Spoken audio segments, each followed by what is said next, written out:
O Brasil caiu 10 posições no Índice de Percepção da Corrupção de 2023, divulgado pela Transparência Internacional.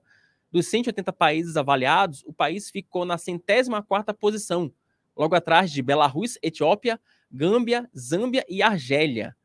Em 2012, o Brasil estava muito melhor, em 69º lugar. O Índice de Percepção da Corrupção avalia 3 linhas de defesa contra a corrupção, nas áreas judicial, política e social. Dos 3 pilares, a nota da transparência destaca o de controle jurídico da corrupção, o qual estaria em situação crítica, abre aspas, por causa da falta de independência do sistema de justiça. A Transparência Internacional faz uma referência ao ministro Cristiano Zanin, sem citar o seu nome. Coloca na aspa, gentileza. A nomeação do advogado pessoal do presidente para a primeira vaga aberta no Supremo Tribunal Federal foi na direção contrária da reestruturação da imagem de imparcialidade do principal tribunal brasileiro, atraindo vastas críticas que repercutiram, inclusive, internacionalmente, tá bom? E, gente, tem outro detalhe, não sei se a gente consegue colocar aí na tela, por gentileza, um trecho do documento, ô, Matheus. Pontos negativos que eles falam. Tentativa de golpe no 8 de janeiro, com ataques violentos aos poderes após a posse do novo governo, tá?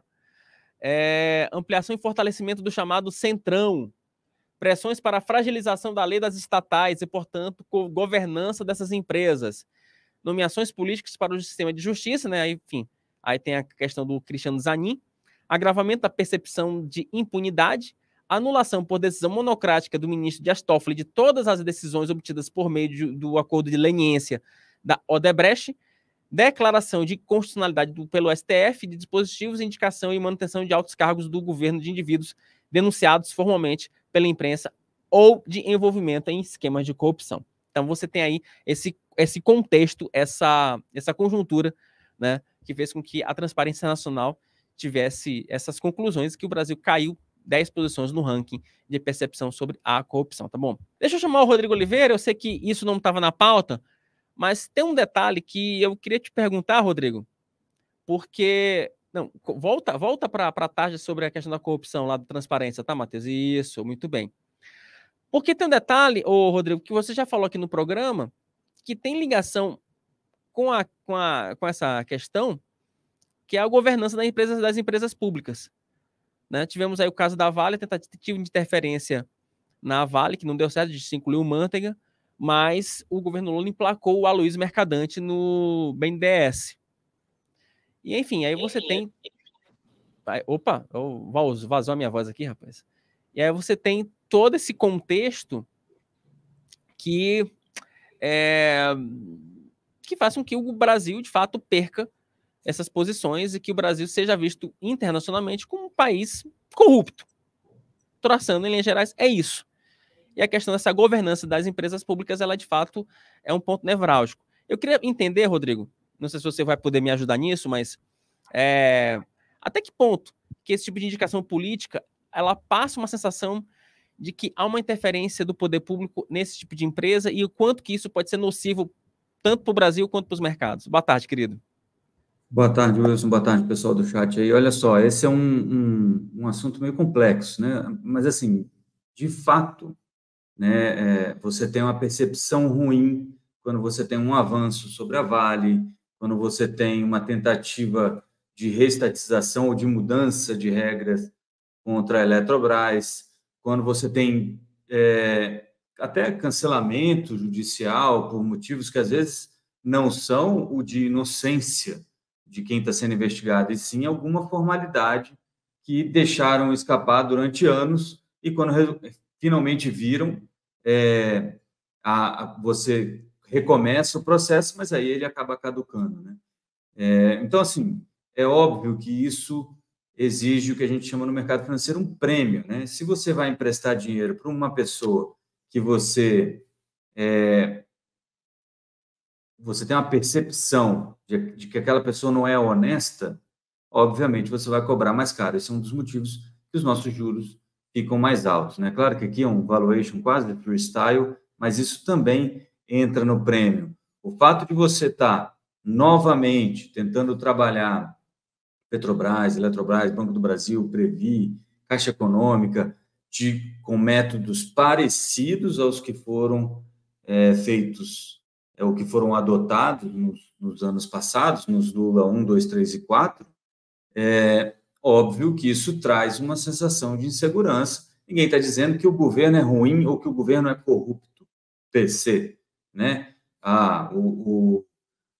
Qualquer interferência pública é ruim. Não, não é qualquer interferência pública que é ruim. O problema é que nós temos histórico de interferências públicas ruins, interferências públicas onde houve desvio de recursos, né? Em que houve desvio de recursos. E isso, obviamente, acaba afetando toda a percepção do investidor estrangeiro no Brasil, né? Hoje de manhã eu até vi alguns dados sobre tem muito investimento estrangeiro saindo da China, mas ainda ficando nos mercados emergentes, né? Que a China, por incrível que pareça, ainda é considerado um mercado emergente, mas parece que o México tem recebido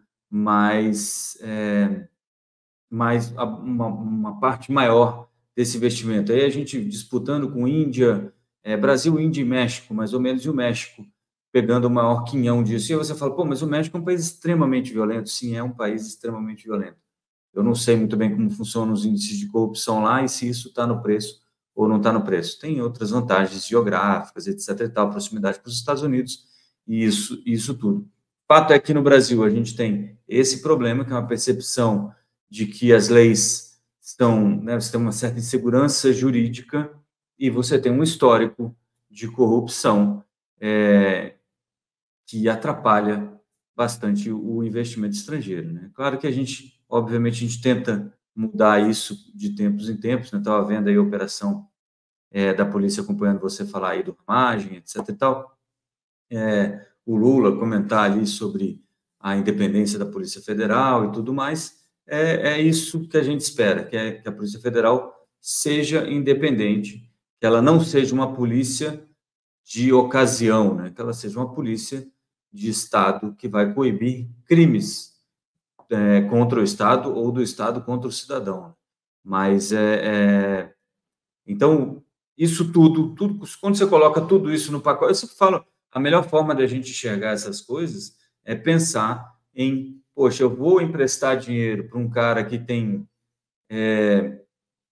um histórico de golpes, mas agora está indo para a igreja, foi curado, não sei o quê, encontrou não sei quem. Esse camarada, eu vou emprestar pelo mesmo custo que eu empresto para outra pessoa que eu sei que não tem nenhum histórico de corrupção. E aí, gente, olha só, isso não quer dizer que quem não tem histórico de corrupção não vá se corromper, e nem que quem tem histórico de corrupção não pare de se corromper. Eu estou falando que isso é uma